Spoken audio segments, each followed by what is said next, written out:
Hello everyone, welcome to concept. मेरा नाम धर्मेंद्र राजभर है। आज हम बात करेंगे स्कैल्पिंग स्ट्रैटेजी के बारे में कि निफ्टी में एक अच्छे खासे स्कैल्पिंग कैसे हो सकती है। ठीक है, तो नॉर्मली हम देखेंगे कि उसमें हमें स्कैल्पिंग जो है वो 2-3 ऑर्डर उसमें मिल जाए और जिसमें हम उसमें एक अच्छा खासा प्रॉफिट बना सकें। ठीक है, तो पहले हम डिस्कस करेंगे कि इंट्राडे में स्कैल्पिंग क्यों जरूरी है और नॉर्मल जो इंट्राडे है उसमें क्या डिफरेंसेस है। पहले हम उसके बारे में बात करेंगे, फिर देखेंगे कि स्कैल्पिंग में हमें कितना अच्छा ट्रेड मिल सकता है। मैं वो भी आपको बताऊंगा कि मैं कौन सा टूल इसमें यूज करूंगा अपनी एक्यूरेसी बढ़ाने के लिए और कौन से कैंडलस्टिक पैटर्न एंड कौन सा सपोर्ट और रेजिस्टेंस हम यूज करेंगे वो भी मैं आपसे डिस्कस करूंगा। ठीक है, तो चलिए पहले हम डिस्कस करते हैं कि किस तरीके से इंट्राडे में लोग ट्रेड करते हैं। ठीक है, फिर मैं बताऊंगा कि स्कैल्पिंग लोग कैसे करते हैं, फिर हम उसके ऊपर ट्रेड करेंगे। ठीक है, तो जब भी मैं इंट्राडे की मैं बात करूं, ठीक है, इंट्राडे ट्रेडिंग हो रही है। ठीक है, सो नॉर्मली जो लोग इंट्राडे ट्रेड करते हैं उनकी कोई ना कोई स्ट्रैटेजी होती है, कोई ना कोई स्ट्रैटेजी होती है जिसको हम सेटअप भी बोलते हैं। ठीक है, सेटअप बोलते हैं। इसमें इनका क्या होता है कि एक फिक्स टारगेट और एक फिक्स स्टॉप लॉस इनका होता है। ठीक है, नॉर्मली वो लोग एसएल लगाते हैं, फिर उनका एक टारगेट प्राइस होता है। ठीक है, तो वो लोग क्या करते हैं कि जैसे मान लीजिए कहीं पर उनका बाइंग आया, एक पर्टिकुलर प्राइस है जो ऐसे ऐसे मूव किया। ठीक है, तो वो यहाँ पर बाइंग करेंगे ब्रेकआउट पे। ठीक है, तो इनका यहाँ पर एसएल होगा और एक पर्टिकुलर लेवल पे उनका टारगेट होता है। ठीक है, तो ये एक ऑप्शन बाइंग की स्ट्रैटेजी है जहां पर मैंने यहाँ पर बाई किया और यहाँ पर मैंने इसका एक अपने टारगेट पे मैंने एग्जिट किया। नॉर्मली लोग इस तरीके से करते हैं। ठीक है, अभी इसमें एक प्रॉब्लम जो उनको फेस करने होती है। ठीक है, एक्चुअली देखा जाए तो एक नहीं दो प्रॉब्लम होती है। ठीक है, दो प्रॉब्लम ये होती है। सबसे पहला आता है स्टॉक सिलेक्शन। ठीक है, स्टॉक सिलेक्शन, और तीसरा इसमें आता है ट्रेड्स। ठीक है, ट्रेड्स, मैं कहूंगा कि लेस ट्रेड्स। ठीक है, तो नॉर्मली आप देखोगे कि हमारे पास बहुत सारे स्टॉक्स हैं। ठीक है, निफ्टी 50 में भी सिर्फ 50 स्टॉक्स हैं, तो हर एक स्टॉक को एक साथ एनालाइज करना बहुत दिक्कत होती है। और कभी कभी कितनी बार ये होता है कि आप किसी पर्टिकुलर स्टॉक में देख रहे हो, उसमें ट्रेड आया ही नहीं, आपने 2-4 स्क्रीन लगा दिया, उसमें ट्रेड लिया, उसमें नहीं आया। ठीक है, इसमें नॉर्मली लोग इंडाइसेस में जाते हैं कि इंडाइसेस में कहीं ना कहीं मुझे अपॉर्चुनिटी मिल जाए। ऑलराइट, तो स्टॉक सिलेक्शन का जो प्रॉब्लम आता है वो आपको इंडाइसेस से सॉल्व हो जाएगा, या फिर आप जो हमारे पास एक टूल है जिसका नाम है ट्रिगर्स, आप उसको भी देख सकते हो। ठीक है, ब्रेकआउट ब्रेकडाउन लेवल उसमें दिया जाता है, उस पर कर सकते हो। लेकिन यहाँ पर हम बात करें निफ्टी में स्कैल्पिंग स्ट्रेटेजी की, तो मैं निफ्टी की बात करता हूँ। ठीक है, अब एक आता है लेस ट्रेड। ठीक है, ये जो नॉर्मली जो पहले वाला जो हमने ट्रेड लिया जिसमें एक 1:2 या 1:3 का उनका जो सेटअप होता है, उसमें आप देखोगे कि ट्रेड आपको हमेशा नहीं मिलता है। जो भी उन्होंने टाइम फ्रेम लगाया 5 मिनट, 10 मिनट, 15 मिनट, उसमें हमेशा आपको ट्रेड नहीं मिलेगा, रोजाना ट्रेड नहीं मिलता है। ठीक है, तो एक वो दिक्कत आ जाती है।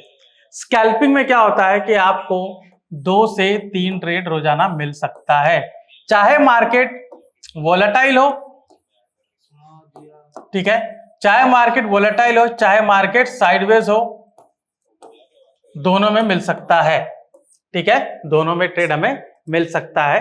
ठीक है, ज्यादातर दिनों में ट्रेड मिलेगा, मतलब अगर 20-22 दिन की अगर मैं ट्रेडिंग बोलूं तो उसमें हमें ज्यादातर दिन में हमें ट्रेड मिल सकता है।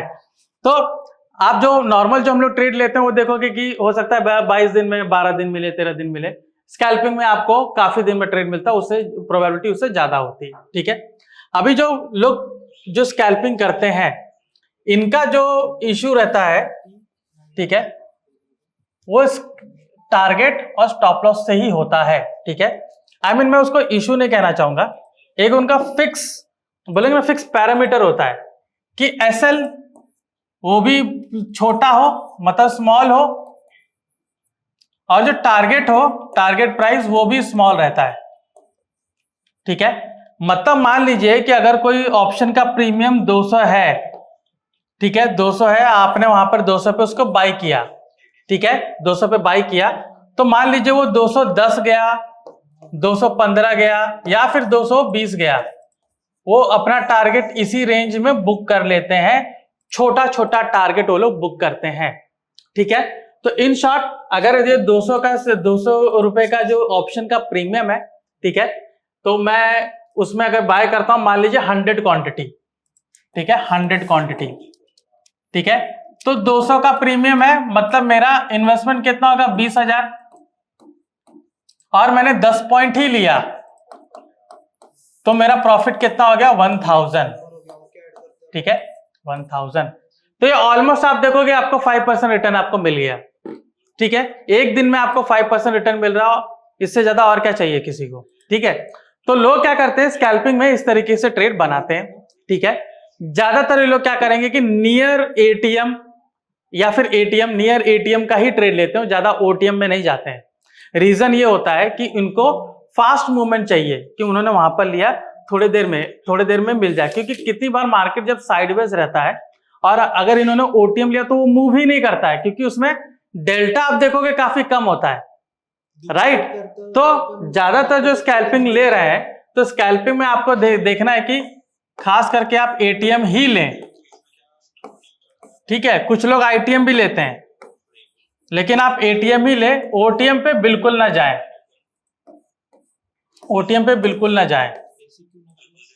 ठीक है, टाइम डीके होगा, डेल्टा कुछ का खास नहीं है, वो आपको मोमेंट देगा नहीं, क्योंकि ये जो ऑप्शन का प्रीमियम है ये इंडाइसेस के हिसाब से मूव होगा।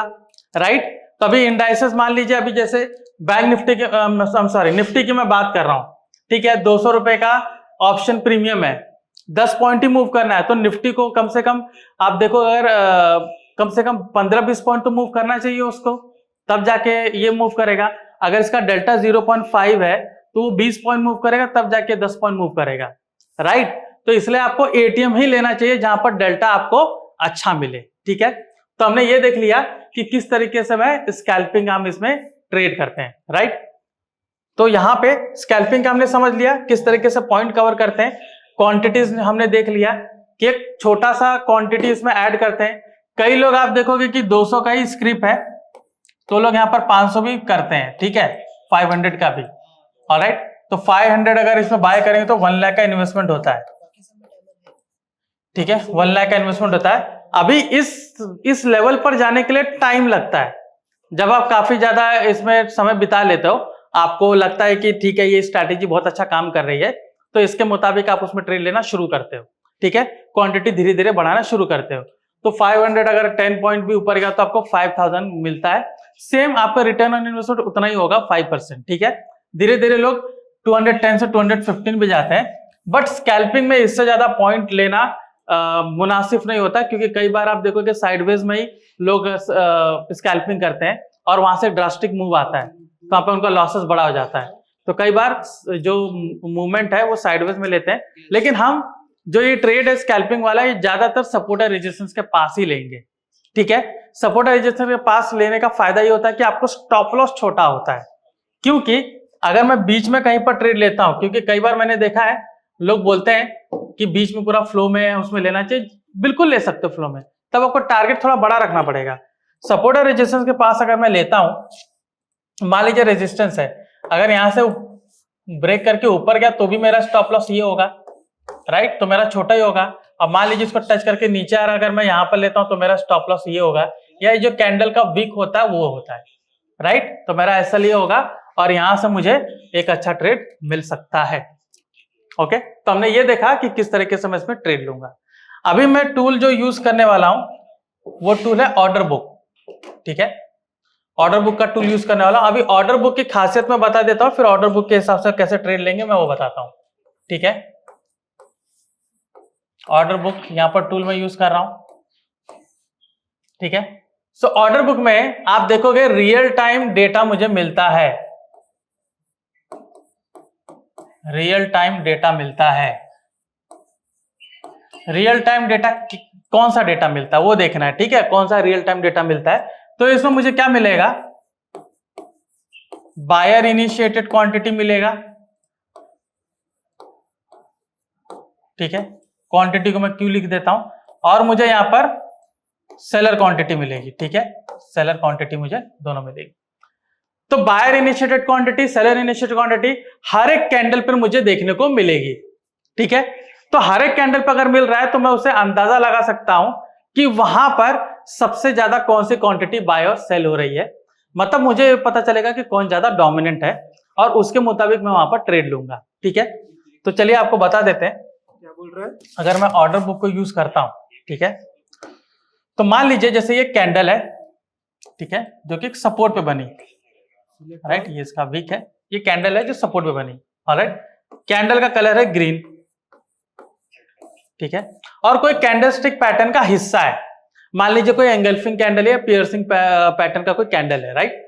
तो ज्यादातर मैं यहाँ पर पियर्सिंग पैटर्न एंगल्फिंग की बात कर रहा हूं, तो उन्हीं दोनों की बात करता हूं कि एंगल्फिंग या पियर्सिंग है, ठीक है। अब यहां पे मुझे बायर मान लीजिए यहां पर मुझे बताया 25,000, और मुझे यहां पर सेलर कितना बता रहे हैं, 15,000, या फिर मान लीजिए 10,000, कोई भी मतलब दोनों पकड़ लीजिए, मतलब उससे कम ही रहता है, ठीक है। तो ये मुझे क्या बता रहा है कि बायर 25,000 है 15 और सेलर जो 15,000 है, दोनों में डिफरेंसेस देख लीजिए, डिफरेंसेस है दोनों में, राइट। हाँ, तो ये वाला लेगा, दोनों में डिफरेंसेस हैं, काफी ज्यादा है। तो डिफरेंसेस मुझे क्या बताता है कि कौन ज्यादा डोमिनेंट है, राइट, बायर ज्यादा डोमिनेंट है कि सेलर ज्यादा डोमिनेंट है। अब डोमिनेंट कौन होगा, जिसका ज्यादा यहां पर क्वांटिटी है, तो बायर का क्वांटिटी है, तो इसका मतलब यहां पे बायर ज्यादा डोमिनेंट है। में रेट रखेगा क्या? अभी ये जो बायर जो डोमिनेंट मैंने आपको कंडीशन बताई, आपको हर एक कैंडल पे मिलेगी, आप जो कैंडल पिकअप करिए हर एक कैंडल पर आपको मिलेगी, तो आपको हर एक कैंडल पर ट्रेड नहीं बनाना है। ये हमारा इंपॉर्टेंस इसका वही होता है जहां सपोर्ट और रेजिस्टेंस हो, या फिर हमने कोई लेवल बना रखा है जिसको बार बार रिस्पेक्ट किया, वहां पर अगर ये चीज हम देखते हैं, वहां पर हम इसको यूज कर सकते हैं। या फिर हम देखेंगे कि कहीं पर कंसोलिडेशन किया है, ब्रेकआउट या ब्रेकडाउन पर देखते हैं, तब जाके मुझे ये कैंडल का डोमिनेंस यूज में आता है, ठीक है। तो यहां पर अगर बायर ज्यादा है, बायर डोमिनेंट है, और यहां पर मुझे पैटर्न बन रहा है, मतलब यहां पर मेरा बुलिश है, तो मैं यहां पर ट्रेड बनाऊंगा और एक अच्छा खासा प्रॉफिट ले सकता हूं। स्कैल्पिंग करूंगा तो छोटा टारगेट लेकर मैं एग्जिट कर सकता हूं, ठीक है। अभी यही चीज अगर मैं अपोजिट में हम जाते हैं, ठीक है, यही चीज अपोजिट में जाते हैं, तो इसको मैं चेंज करके कलर चेंज कर लेता हूं, ठीक है, उसके बाद क्वांटिटी हटा देते हैं, राइट। यहां पे ये जो कलर है इसको रेड कर देते हैं, तो मैं वही नहीं, रेड कलर, ठीक है। बायर मान लीजिए 20,000 है, सेलर मान लीजिए 35,000 है, ठीक है। तो इंडिकेट क्या कर रहा है आपका कि बायर आपका कम है, बायर 20,000 है और सेलर ज्यादा है, डिफरेंस है ज्यादा। आपको कितने का डिफरेंस आ रहा है, यहां पर मुझे 15,000 का डिफरेंस आ रहा है, ठीक है। तो यहां पर कौन ज्यादा डोमिनेंट है, सेलर डोमिनेंट है, मतलब ये इंडिकेट कर रहा है कि ज्यादातर ये नीचे जा सकता है। तो मैं अगर रेजिस्टेंस मैंने बनाया है, ठीक है, मान लीजिए मैंने यहां पर रेजिस्टेंस मैंने बनाया है और उसको वो कैंडल टच करके आ रही है, यहां पर कोई एंगल्फिंग या फिर पियर्सिंग पैटर्न बना हुआ जो कैंडल बन रही है, उस पे अगर मुझे ये वाला कंडीशन अगर मिलता है, तब जाके मैं यहां पर सेल का ट्रेड बना सकता हूं, मतलब मैं यहां पर पुट ऑप्शन को बाय कर सकता हूं, पुट ऑप्शन को बाय कर सकता हूं। या फिर यही चीज आपको सपोर्ट पे बनेगी, मान लीजिए सब ब्रेक करके यहां पर आया, यहां पे ऐसा करके आया, तो यहां पर अगर मुझे कोई यहां पर रीटेस्ट के टाइम पे यहां पे एंगल्फिंग या पियर्सिंग मिलता है और उस पे यही कंडीशन मैच कर रही है, डिफरेंस मेरा ज्यादा है, सेलर डोमिनेंट है, तो मैं यहां पर पुट ऑप्शन को बाय करके होल्ड कर सकता हूं और एक अच्छा खासा प्रॉफिट बुक कर सकता हूं, ठीक है। तो ये मेरा कंडीशन था ऑर्डर बुक का, ठीक है, ऑर्डर बुक का, ऑलराइट। सो ये हमने समझा, राइट। अभी हम देखते हैं कि कौन कौन से पैटर्न पे हम उसमें देखेंगे, ठीक है। तो अगर मैंने यहां पे रेजिस्टेंस बनाया और यहां पे मैंने सपोर्ट बनाया, राइट, तो इसमें हम क्या देखेंगे कि इस तरीके से मूव करके ऊपर गया, ठीक है। अभी ये मूव करके ऊपर गया तो कई बार ऐसे ऐसे ये मूव करता है, ठीक है, हमें यहाँ पर क्लियर पैटर्न नहीं मिल रहा है, ठीक है, तो अवॉइड करिए। अगर आपको क्लियर पैटर्न नहीं मिल रहा तो उसको अवॉइड करिए, ठीक है। जरूरी नहीं है उसमें जबरदस्ती ट्रेड लेने का जरूरत नहीं है, जबरदस्ती लॉस करने की जरूरत नहीं है, ठीक है।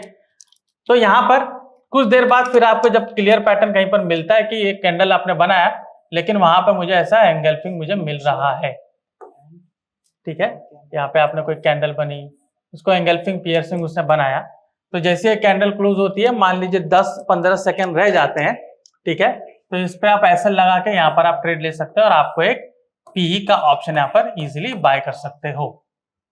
ठीक है, सिमिलरली अगर सपोर्ट पर आता है, यहाँ पे सपोर्ट पे इसने आया, यहाँ पर इसको रेजिस्ट किया, काफी टाइम यहाँ पर बिताया, ठीक है, ऐसे करके, और यहाँ पर इसने कोई कैंडल बनाया, ठीक है, पियर्सिंग एलिफेंट कैंडल बनाया, इसके पहले की कैंडल ऐसे थी, राइट। तो जैसे यहाँ पर ये ग्रीन बनता है, यहाँ पर मैं क्या करूंगा, कॉल ऑप्शन को बाय कर सकता हूं, बशर्ते सिर्फ ये है कि जो मैंने ऑर्डर बुक देखा उसमें मुझे क्वांटिटीज मैच करनी चाहिए, क्वांटिटीज आपको बतानी चाहिए कि क्वांटिटी यहाँ पर बायर एंड सेलर में से कौन ज्यादा डोमिनेंट है, जिसके हिसाब से मैं ट्रेड ले सकता हूं। ठीक है, तो ये मेरा कंडीशन है। ऑलराइट, तो चलिए अभी चलते हैं एप्लीकेशन पे। तो यहाँ पे ट्रैक, एनालाइज, स्कैन सब आपको दिख रहा है। तो यहाँ पर आप एनालाइज में जाएंगे और यहाँ पर मैं सेलेक्ट करूंगा चार्ट, ऑर्डर एंड ट्रेड। ठीक है, सो चार्ट, ऑर्डर एंड ट्रेड में आप देख सकते हो मैंने निफ्टी ऑलरेडी यहाँ पर लगा के रखा हुआ है। ठीक है, तो यहाँ पर हम क्या करेंगे, हम रेजिस्टेंस सपोर्ट को मार्क करेंगे, कहां पर मेरा रेजिस्टेंस है, कहां पर मेरा सपोर्ट है, ये आपको यहाँ पर क्लियरली दिख रहा है। ठीक है, तो मैं यहाँ पर जब भी मुझे ट्रेड लेना होगा तो जो मैं आपको पैटर्न्स कह रहा था, आपको उस पैटर्न्स पर फॉलो करना है। ठीक है, तो यहाँ पर पैटर्न देख लीजिए।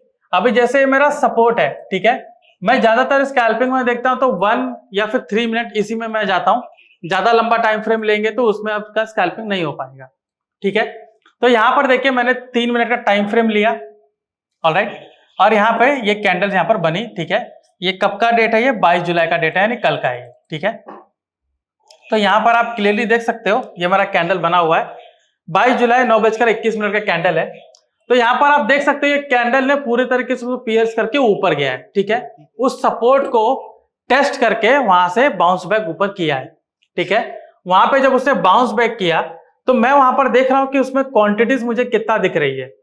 तो यहाँ पर आप बायर इनिशिएटेड क्वांटिटी आप देख रहे हो, आपको बायर इनिशिएटेड क्वांटिटी दिख रही है 45,000 और सेलर इनिशिएटेड क्वांटिटी दिख रही है आपको 37,000। ठीक है, तो ये आपको यहाँ पर दिख गया। अभी ये बायर जैसी इसका यहाँ पर कैंडल बंद होती है, आप दो तरीके से ट्रेड ले सकते हो। एक, जब कैंडल इसका बंद होती है तब यहाँ पर आप ट्रेड ले सकते हो, या फिर ये कैंडल के ब्रेक होने पर, इसका हाई ब्रेक होने पर आप यहाँ पर ट्रेड ले सकते हो। ठीक है, तो यहाँ पर हाई ब्रेक होने पे आप देख सकते हो आपको थोड़ा ही टाइम वेट करना पड़ेगा, यहां से यहां तक इसने काफी अच्छा मूवमेंट इसने दिया है। ठीक है, तो देख सकते हैं, और टीके का है ना, तो इसमें ठीक है, तो यहां से आप देख सकते हो कि किस तरीके से मूवमेंट दिया है यहां से। ठीक है, ये ब्रेक हुआ तो आप देख सकते हो 24,461 था, और उसके बाद ये कितना गया 24,490, तो मतलब ऑलमोस्ट 30 पॉइंट्स का डिफरेंस है। तो ये आपको इतने ही आप देख सकते हो 2 ही 3 कैंडल में इसने मुझे दिया है, मतलब 10-15 मिनट का ऐसा टाइम फ्रेम लिया है। तो यहाँ पर आप देख सकते हो 30 पॉइंट का मूव दिया था। तो एटीएम लेवल पर अगर कोई ऑप्शन बाय करते हो तो आपको 15 पॉइंट यहाँ पर आसानी से मिल सकता है। ठीक है, तो एक मेरा यहाँ पर एक ये अच्छा ट्रेड मिला कि मुझे यहाँ पर स्कैल्पिंग के तौर पे एक बाइंग वाला ट्रेड मिला। अभी मैं वेट करता हूं कि आगे जाके मुझे कोई ट्रेड मिले। ठीक है, तो अभी देखिए आगे जाके मुझे ट्रेड कहां पर मिला मैं वो आपको बताता हूं। ठीक है, अभी देखिए मैंने एक EMA 18 मैंने ड्रॉ की है।